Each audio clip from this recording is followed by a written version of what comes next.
Welcome back. If you've ever looked at sheet music, you've definitely seen it. Oh, yeah.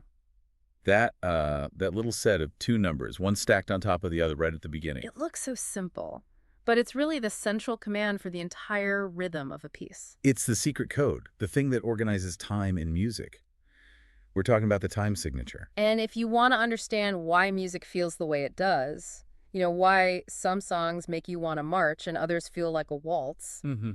you have to understand these two little digits. Okay, so let's get into it. Our mission today is to decode what that signature is doing and why every musician, really, from a violinist to a drummer, has to know this code. Well, think of it like grammar. The time signature is the basic grammar of rhythm. Its whole purpose is to tell you how to count the pulse. The beats. The beats, exactly. Within every single section of the song, we call those sections measures or bars. So without it, a band would just fall apart. Rhythmically, I mean.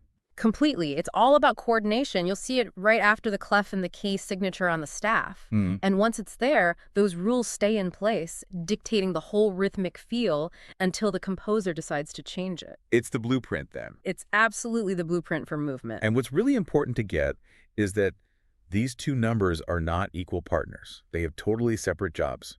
Let's start with the one on top number. Right. The top number is the most immediate and honestly the most straightforward part of the code. It tells you exactly how many beats are inside each one of those bars. Mm. That's it. It's your guide for counting. Yep. I always think of it like this. It tells you how many steps to take before you hit a wall and have to start over. That's a great analogy. So if the top number is a 4, you just count 1, 2, 3, 4. And if it's a 3? You count 1, 2, 3, and right away you get that, that classic waltz feel. It's the pulse you tap your foot to. The crucial thing here, though, is that the top number does not change the value of the notes themselves. A quarter note is still a quarter note. Exactly. It doesn't make it longer or shorter. It just governs the grouping. It's what lets everyone in a band stay perfectly in sync. Okay, so if the top number is how many beats, then the bottom number is the measurement. Yes. This is the code that tells you which type of note gets to be counted as one full beat. And this is where it can get a little tricky for students. This is where the math class flashbacks start happening. It's based on a fraction system, right? It is, but let's try to simplify it. Think of a measure like a pizza box. Okay. The bottom number tells you which size of slice is your main unit. So you have whole notes, half notes, quarter notes. And they're named like fractions. Exactly. So if you see a 4 at the bottom, that's code for quarter. It means the quarter note gets 1 beat. And if it's a 2? A 2 on the bottom means the half note gets 1 beat. An 8 means the eighth note gets the beat. Okay, hold on. I have to ask the question. If the top number is 3 and the bottom is 4, that's 3 quarter note beats. Why not just write something simpler like Q3? Why this fraction system? That's a really good question. The system has to stay consistent for all the different note values. Yeah. Let's say you're in 44 times, so 4 quarter notes fill a measure perfectly. Right. But what if you see a half note? A half note is worth 2 beats. It still has to take up the space of 2 of those quarter notes. The bottom number is like a universal translator for how long every note lasts inside that bar. So when you see both numbers, you get 2 key pieces of information. Mm-hmm. How many steps to take and how big each step is. That's it. The combination tells you how to feel the rhythm. And changing that bottom number, even if the top stays the same, completely changes the whole landscape of the music. Let's talk about the personalities these combinations create. Because knowing the math is one thing, but feeling the groove is everything. And we have to start with the king. The absolute king, 44 time. Common time. If you listen to rock, pop, hip-hop, jazz, you're almost certainly hearing 44. It's so common that sometimes composers just write a big letter C instead of the numbers. Yep. So in 44, you have 4 beats per measure, and the quarter note gets the beat. It gives you this incredibly stable, predictable feel. Strong, grounded. Yeah. Like 1, 2, 3, 4. Exactly. Yeah. The emphasis is usually on beats 1 and 3. It just walks forward. It's solid. It's the first thing you learn because it's so reliable. So if I'm listening to, say, a Taylor Swift song or something from Ed Sheeran, that's probably 44. Almost guaranteed. I mean, think about a basic drum beat. The kick drum hits on 1 and 3. And the snare on 2 and 4. That is the sound of 44 time. It's made to be easy to follow and keep you moving. Okay, next up, the one with all the grace. 34 time. I hear 34 I immediately picture a ballroom. That's the power of it. You still have the quarter note getting the beat, but there are only 3 of them. And unlike 44, 34 puts a huge emphasis on that first beat. It's 1, 2, 3, 1, 2, 3. It has a circular feeling, Yeah. a kind of flowing momentum. It's not as grounded as 44. Not at all. It's used a lot in classical ballets and folk songs. Anytime you want that sweeping, maybe slightly unbalanced romantic feel, if 44 is a sturdy square, 34 is a spinning circle. Then you have the total opposite, 24 time. This one sounds like it means business. It absolutely does. 24 is all about forward energy. Only 2 beats in the measure, so the bars are short and punchy. It gives you that strong left-right marching feel. It's no surprise, it's the standard for military bands. It's sharp, it's precise, it doesn't give you time to relax. Now for the tricky one. The one that groups beats differently. We need to talk about 68 time. This is what we call compound time. Okay, so here's the question every music student has. 68 has 6/8 notes.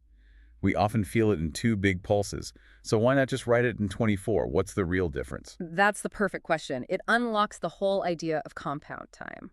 While both can feel like they have 2 main pulses, the difference is how those big beats are subdivided. Okay, break that down. Subdivision. In 24, which is a simple time, each of those 2 beats is naturally divided into 2 smaller notes. You count it 1 and, 2 O and. It's very straight, like marching. Got it. But in 68, the 6/8 notes are grouped into 2 sets of 3. Ah, so the main pulses are on the first and fourth notes. But inside each pulse, you've got 3 little notes, not 2. Precisely. You feel it as 1, 2, 3, 4, 5, 6. It creates this skipping or swinging or kind of galloping feel. A triplet feel. Exactly. It's a completely different rhythmic texture. That's why it's perfect for things like sea shanties, jigs, even a lot of lullabies. It gives them that rolling motion. That makes so much more sense. Okay. So we've cracked the codes. Now, how is all this organized on the page so everyone can follow along? That's where you get measures and bar lines. A measure is just that container for the beats. The pizza box. The pizza box, right. It holds the number of beats the time signature told it to. And the bar lines are just those vertical lines that separate one measure from the next. They're like checkpoints. So you know where measure 17 begins and ends? They do more than just that. They organize the entire rhythmic house. It's how a conductor can say, let's start at measure 42, and the whole orchestra knows exactly where to look. Imagine music without them. It'd be an impossible string of notes. A total mess. And inside each of those measures, there's one beat that's the boss. The ultimate anchor. The downbeat. The downbeat is always the very first beat of any measure. It doesn't matter what the time signature is. And it's almost always the strongest, most emphasized beat. You can actually see it if you watch a conductor. That sharp downward motion of their baton. That's them signaling beat 1, the downbeat. It's not just for counting. No, it's harmonic, too. It provides a foundation. The most important chord changes in a song usually happen right on the downbeat. If you miss it, you're lost. It's the anchor that keeps everyone together. Okay, so we've established time signatures are all about math, which means musicians are doing constant calculations in their heads. All the time, because music is, at its core, applied mathematics. Those note values, whole, half, quarter, they're all just fractions. So let's take 44 again. How does that calculation actually work when you're reading music for the first time? You have to instantly check that all of the note values plus the rest, the silences, add up perfectly to 4. Right. Rests have value too. They do. So a whole note is 4 beats. Fills the bar. Done. A half note is 2, so you can fit 2 of them in. But what if you have a quarter note, then a 1-beat rest, then 2 more quarter notes? You have to do the math. 1 + 1 + 2 = 4. And you're doing that calculation for every single bar, every second you're playing. Constantly. And it all changes if the bottom number changes. Let's say you're suddenly in 48 time. Now the 8th note gets 1 beat. So a quarter note, which used to be 1 beat, Is now worth 2 beats because it's twice as long as an 8th note. You have to understand those proportions in real time. which brings us to the composer's curveball. Changes in time signatures. Right. Music doesn't always stay in one groove. Composers change it up on purpose to create drama or surprise or a sudden change of mood. You hear this all the time in progressive rock. That moment when a song suddenly feels like it skipped a beat or added an extra one. That's a time signature change. A composer might switch from a steady 44 to an unstable 54 just for one measure to throw you off balance. So what does a musician have to do? You have to spot that new signature on the staff and immediately adjust your counting. Your internal clock has to switch gears instantly.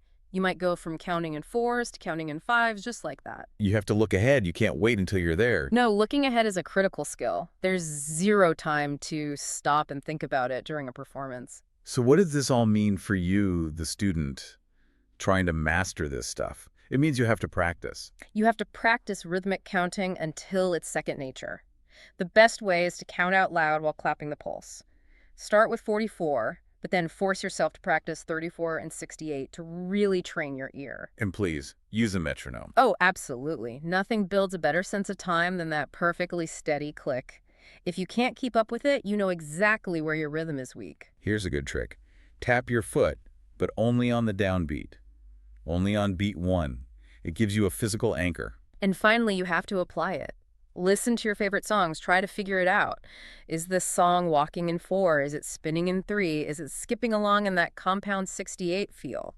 It takes practice for your brain to just hear those patterns automatically. It does. But every great musician has mastered these things. It moves you beyond just playing the right notes. It lets you internalize this structure, the feeling, the flow that the composer wanted you to feel. You unlock the music's potential. Now you know the code. The pulse of the music is yours to command. Good luck with your studies.